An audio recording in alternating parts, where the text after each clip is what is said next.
I think it comes down sometimes to a difference between doing what's efficient and doing what's effective.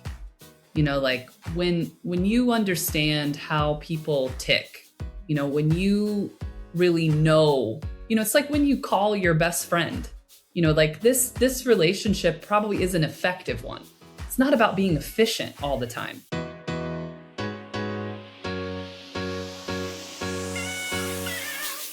I can't wait to introduce you to Knowing Me, Knowing You, the Know Me podcast where the future of financial advice starts with discovery. We're bringing you candid conversations with top industry leaders, innovators, and behavioral finance experts, exploring how wealth managers can deepen client relationships, personalize advice at scale, and drive real business growth. Because clients don't just want financial plans, they want to feel understood. They want to be known. Stay tuned, subscribe, and get ready to transform the way you connect with clients. Know Me, transforming discovery into growth. So what were you just saying about the challenge of anchoring bias for advisors? Because people anchor to stuff, and the anchors that we oftentimes use, these are heuristics. Like you should have 4% withdrawal. You should have 6 months savings. You should, not spend more than like 30% of your income on your house. Like, there are lots of rules like that, that exist that we tell clients. And we tell them that for good reason, in the sense that this helps to make really complex things, feel a little more doable, feel a little more knowledgeable. It can help kind of create like a fair playing ground, if you will, between the advisor and the client. But once you put it out there, like into the world, this is sort of where we move past, the heuristics and the biases, and we begin to think about the impact of those things. You create an anchor. And I know a lot of financial advisors that their clients don't use, 4%, but their clients always ask, well, should I be using 4%? And there's a constant going back and forth of what they should do or what they shouldn't do. So while it can be helpful to use the anchor, you've now set the anchor and everything and we know from behavioral economics that it's not just about where you end. It's about where you started. We may all think like $300,000 seems like, oh, that's pretty good, but if you started at 5, versus starting at 1, then it really changes the dynamic of the 300,000. And so it's like, whether it's the 4% or whether it's the, 6 months of savings, these are helpful discussions to have. I'm not saying throw them out, but then to recognize then the emotional muck that clients can like somehow get stuck into when they're then trying to navigate the anchoring bias and the issue of just like where you started versus where you end. Is it just like, so advisors like might adopt, let's say, a client who comes with this anchor and they're like, yeah, I should have 6 months of cash, saved up and ready for me. And everything you just said, there's like, you should this, you should this, you should this. Right. But then are they not just introducing a whole new layer of shoulds? Like they're not just basically saying, here's what you should be doing. In fact, I had a conversation with an advisor in a multifamily office last weekend, a very big one. And his perspective was pretty spicy. He basically said, no advisor who actually is listening and adapting to their client is doing their work. Clients should be told, this is what you're doing. And I thought, really interesting. Like his whole philosophy was they don't know. And my job as the advisor is to tell them exactly what they should be doing without all of the assumptions around their input actually is viable and relevant. How would you react to that? I had a hard time reacting myself. I would react poorly in the sense that, like I think about the medical field. The medical field for a long time, had more of a paternalistic, I'm the doctor, you're sick, here's what's wrong with you, take this medicine and do this thing. And back in the day, we called this like non-compliance. Of course, the patients didn't listen because the patients kind of think you're a jerk because you're telling them what to do. And they feel that they know their body, that they know their history and stuff like that, maybe better than you do. And so they don't necessarily behave. And so now lots of doctors have gone through training. There's lots of training that's still available that help the doctors and the medical professionals move away from this sort of paternalistic behavior, because if you want people to go with you, you have to engage them. And I think that and engage means, that you're meeting them where they're at, that you are asking them questions that invite their perspective, as much as yours, so that I tell my students that they have to feel that you have heard them before you expect them to hear you. And I think so while I agree that clients sometimes do want like an answer, and maybe that's what he was trying to say, at some point you do or could say, I am the advisor and here is what I think. That could be valuable. I think if it is set up in a way that you are not inviting the client, this may work for a little while, but you will either have disengagement or you will have a situation in which your advice does not go well, and then you will be blamed. This is not if it's not done in tandem, if it's not done as a team, you risk being the fall guy or the fall woman. And that's not necessarily what we would want either, because certainly that advisor never would have given intentionally bad advice. And there are so many things that advisors cannot control about the advice that they give. Yeah. And so it may not even necessarily have been their fault, but simply by the way that they processed and gave the advice to the client, it can create fallout later. Yeah, the positioning. And what's so funny is that he actually referenced, it's just like a doctor. And as you were speaking, I was like, yeah, it's just like a doctor. And look at how many people are kind of awakening to say, I got really bad advice from my doctor. And Right. It really took a toll on my body, and it took a toll on my health. And I should have listened to my body. I should have actually trusted that it wasn't what this doctor said, or that this doctor kind of guided me.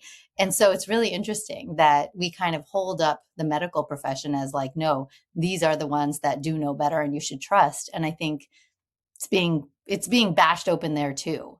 Patient advocacy is a huge topic within the medical field. And I do believe that the medical field has gotten better, but you are right. There are still some like old school doctors that don't really care.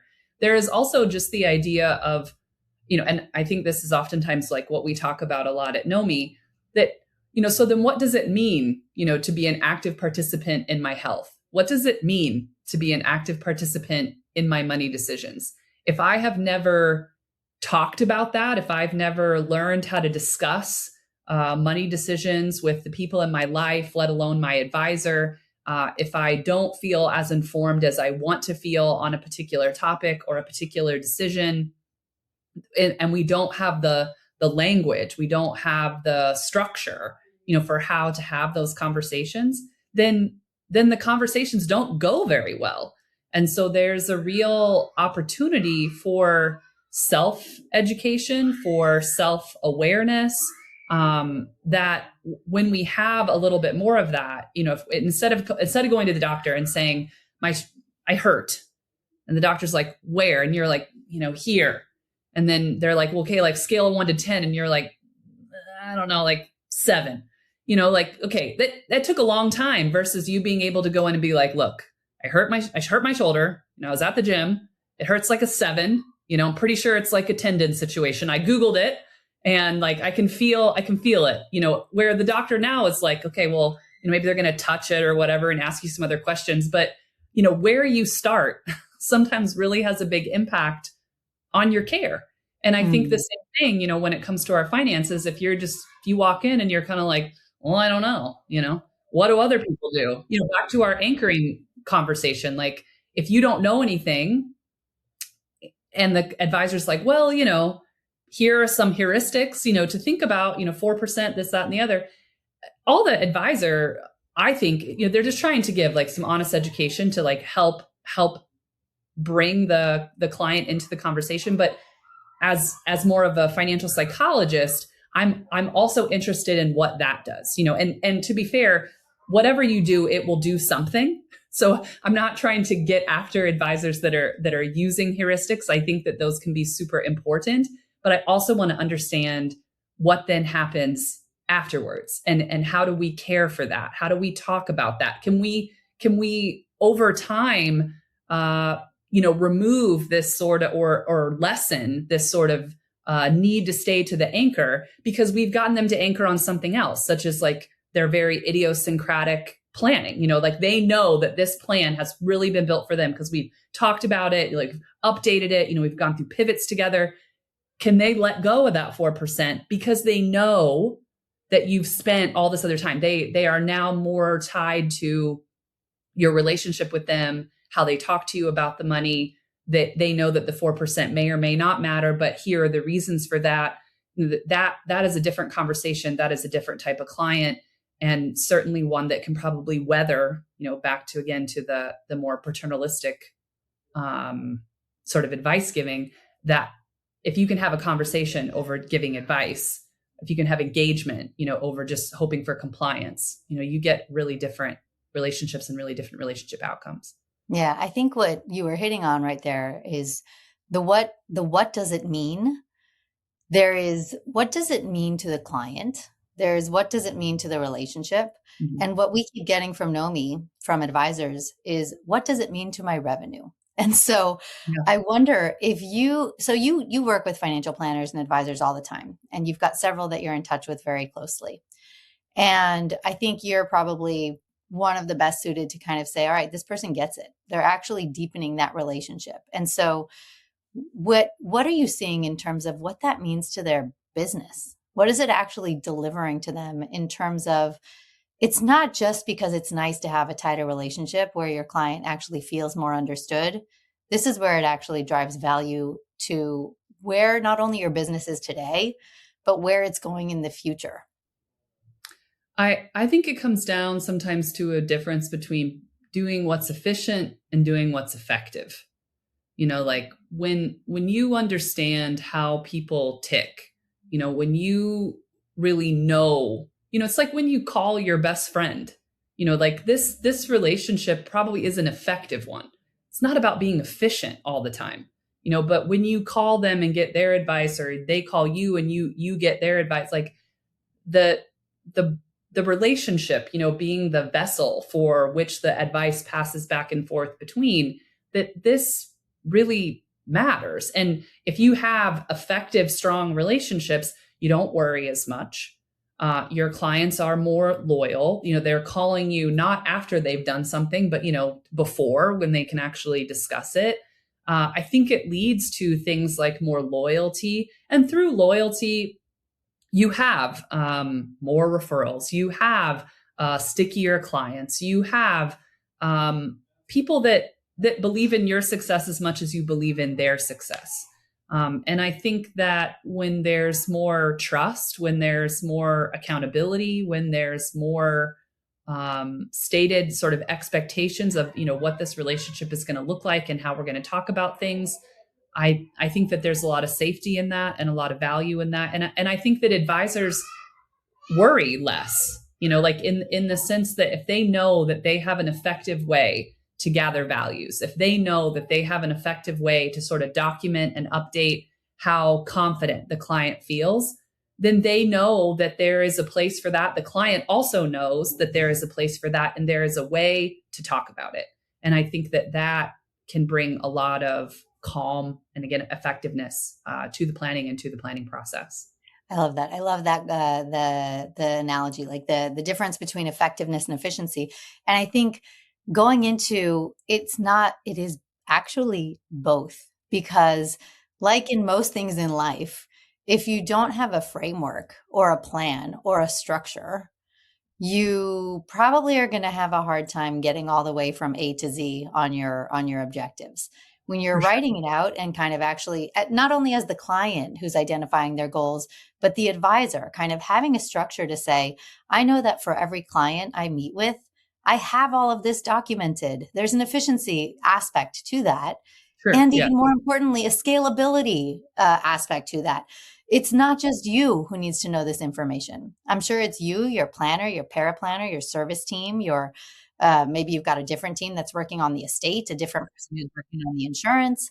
And so I feel like there is an efficiency and a business strategy and business prowess type of an approach to say, if I want to run a good business, I need to make sure I've got my data in order. I need to make sure that my data is understandable, Sure. accurate, updated. Yeah. I mean, in some ways, what we're talking about right now kind of brings us back to a question that you asked me earlier before we started rolling. You had asked me that you were going to ask me, like, what is behavioral finance? Yeah. And I think financial advisors know what behavioral finance is, in the sense that they understand that it's an intersection between psychology and financial planning. What they don't always know, or what they don't always think about, and this isn't because they're not smart. This is not because they are not thoughtful. This is because no one ever taught them. Like this is like, so much of this is unexplored territory. I went to school for a very long time, in order to think about things like this. And I thankfully work with wonderful people across many spaces, financial planners that are constantly asking me questions like, great, Meghan, yeah, I agree that engagement, is an important thing that people have in retirement. We all agree with that. But at the same time, what does that mean then to like my meeting? Like, what am I supposed to do, like, with this person to get them to talk about engagement? And so we all agree that BFI and psychology, is kind of everywhere all the time. But then how do you effectively enact on that? How do you effectively, we say operation? Yeah, operationally, excellent word. Operationalize what some of this means. And, it's through meeting design. It's through tools and journeys and questions, maybe even activities, that you're having the client do in the name of this thing. And I think this is maybe an exciting thing about behavioral finance, or thinking about it in this way, that, maybe for like, okay, we all agree, again, engagement is a big deal. Okay, but within engagement, there can be things like, how are they spending their time? What do they enjoy? Who do they enjoy? I mean, you could think of, as the advisor, like 15 different activities, 15 different sets of questions, 15 different meetings that you could have that could all be in the name of like, what does engagement look like for my client? And how do I help them get there, through these tangible, not just like woo woo, we should all feel, connected and like have those moments where we lose time. Like, great. We all know what it is, but like how to get somebody from, I'm feeling really lost, without the structure of my job, to I'm feeling really good. And there are things that I do, and there's stuff I'm looking forward to, and I'm learning new things. How do we get from here to here? It's through structured activities. It's through being very thoughtful, about what we're asking, and then what we're doing with that information as it pertains to the plan. So I think a lot of advisors would say, yeah, I do that through my allocation. Like, how would you respond to an advisor who's like, what my client cares most about is that their money is actually invested, and that somebody's keeping an eye on the investments, and they don't hire me as their therapist. I'm not their therapist. Their psychology is not of concern to me. Let's just say somebody said that. I think there certainly are quite a lot of advisors out there that still believe that. That my client comes to me because they want their money invested, and they want to make sure that it's kind of a turnkey approach. They can sleep well at night knowing that somebody is looking at what assets are being held and how they're being rejiggered and rebalanced every once in a while according to what's happening in the market. So why do I care? And I think that it's the advisor who's maybe been around a little bit longer that recognizes, well, their psychology comes in a lot and their emotions come in a lot. If you were going to talk to like a guy who just started out, and you would explain to them, like, if they had that perspective, no, it's really just my job to allocate, how would you respond to that guy? One, to acknowledge that, yes, portfolio construction is important. It is in many ways like the engine, to all of the dreams and goals that people have. My next question, though, would be, have you ever modeled talking about anything else? Like when your client comes in, I get it. Their social script is, I'm supposed to talk to my advisor about money and how they're allocating, and if there's an opportunity for like tax loss harvesting. And your script, as the financial advisor, is supposed to be able to talk about standard distribution and beta and gamma and alphas and things like that. And if this is what the social scripts are, you're right. You're probably not going to deviate a lot from that. But that does not mean that they don't have a question. That does not mean that if you did that and you asked a different question, that they might also have an answer. And I think that it doesn't have to be letting go of one, to delve further into the other. I agree that financial planners are not therapists.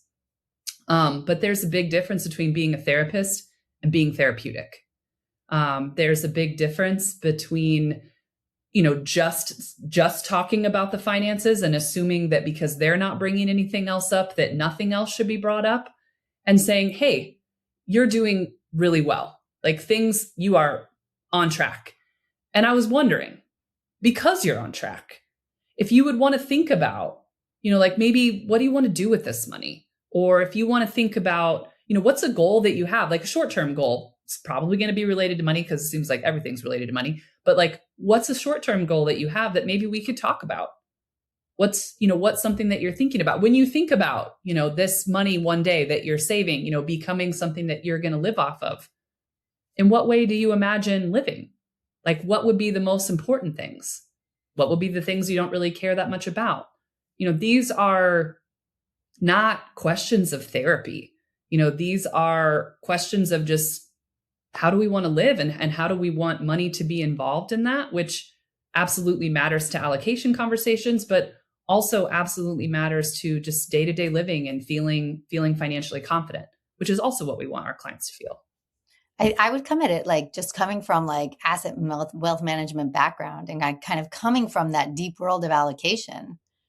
I kind of see it as your allocation is just one of multiple tools in your job. Your job and what your client is actually hiring you for is to feel okay. Mm-hmm. And the allocation is just a sliver of that. And it's the most commoditized sliver. Everyone can do that same allocation at the same price. Everyone can offer the same products at the same prices. So basically, if you're running a business, you are using only the tiniest, most commoditized tool. And that puts you at massive risk to actually not being able to protect your revenue ongoing. Because what the client really came to you for was their psychology, their emotions, do I feel okay? Are you helping me feel okay? And so I would actually say you're missing the picture. If you think that your client hired you to allocate their portfolio and to make sure that somebody's rejiggering and rebalancing, then I think you missed what your client actually hired you for. Your client hired you because they want to feel that they're okay. They want to feel that their money is being managed in a way that makes them feel like they can trust you to help them feel okay. But the task, the job to be done is an emotional one. Yeah, it definitely is. It's 100% a mix of both. And we've been talking a lot about investments, but like this could be related to risk, making sure they're properly insured. This could be related to estate, making sure they're organized. All those products in the menu. There are many tools. There are many, considerations that we all, that fall into a complete, financial plan. And now we're saying, there's all of those. And, there could also be this other piece, this emotional piece that is also information, is also helpful, is also valuable. Because you are correct, Marla, that there is plenty of tools in the marketplace for just the average person to, in 3 seconds, you can have a Robinhood account or something like that. And there's no... For way cheaper than what a planner or advisor would charge. Right. And so it they must be there for a reason, and it can't just be just the investments. Investments may be a part of it, may even be a big part of it, may be the initial part of it. But you can model something else, you can ask other questions, and they will take the bait, because money is so much more, than just the allocation. I love it. Thank you for joining us on the Knowing Me, Knowing You podcast. If you enjoyed this episode, share it with someone who needs to hear it. And don't forget to subscribe, rate, and review. Your support helps us bring more transformative conversations to you. Until next time, keep discovering, keep growing, and remember, you're in control of your own financial story. Follow us for more conversations on financial confidence, self-discovery, and the future of money.